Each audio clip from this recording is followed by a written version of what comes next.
Proklamasi 17 Agustus tahun 1945 bukanlah akhir perjuangan, melainkan awal babak baru yang penuh ujian. Indonesia yang baru lahir harus menghadapi ancaman besar, kembalinya Belanda yang membonceng sekutu Indonesia untuk menjajah kembali Nusantara. Di berbagai daerah, rakyat dan pejuang angkat senjata. Pertempuran besar pun terjadi. Pertempuran Surabaya 10 November tahun 1945 menjadi simbol perlawanan heroik rakyat. Bandung Lautan AP, Medan Area, dan pertempuran di Ambarawa menunjukkan bahwa rakyat Indonesia tidak rela kemerdekaannya dirampas kembali. Secara politik, Indonesia juga berjuang lewat diplomasi.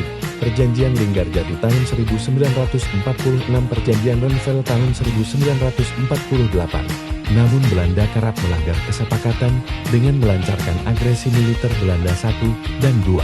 Puncaknya, pada 27 Desember tahun 1949, melalui konferensi meja bundar KMB, Belanda akhirnya mengakui kedaulatan Indonesia secara penuh. Indonesia pun resmi berdiri sebagai negara merdeka. Pasca pengakuan kedaulatan, Indonesia memasuki era demokrasi liberal. Sistem pemerintahan parlementer diterapkan dengan banyak partai politik yang saling bersaing. Namun sistem ini justru memunculkan masalah.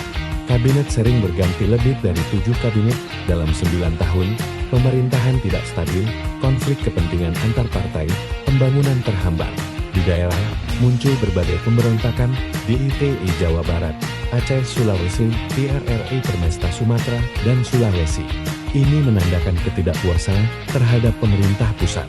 Pemilu pertama tahun 1955 memang berjalan demokratis, tetapi tidak mampu menciptakan stabilitas nasional.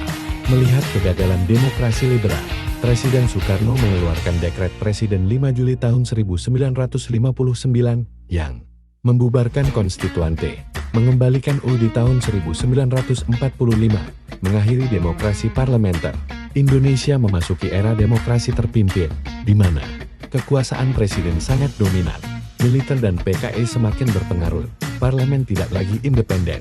Soekarno mengusung konsep Nasakom nasionalisme, agama, komunisme untuk menyatukan kekuatan politik, namun keseimbangan ini rapuh.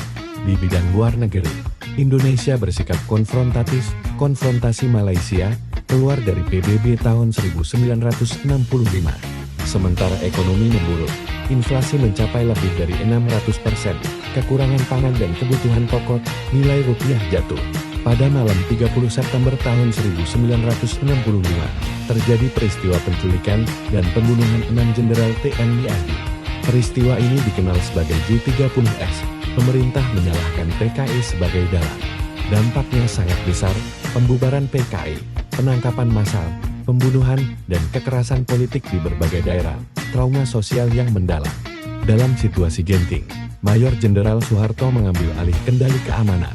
Krisis politik memuncak ketika gelombang demonstrasi mahasiswa muncul dengan tuntutan Tritura, bubarkan PKI, turunkan harga, rombak kabinet.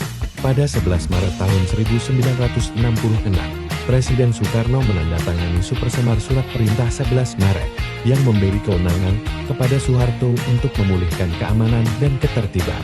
Dengan surat itu, PKI resmi dibubarkan, tokoh-tokoh pro-Soekarno disingkirkan, kekuasaan Soekarno perlahan meredup.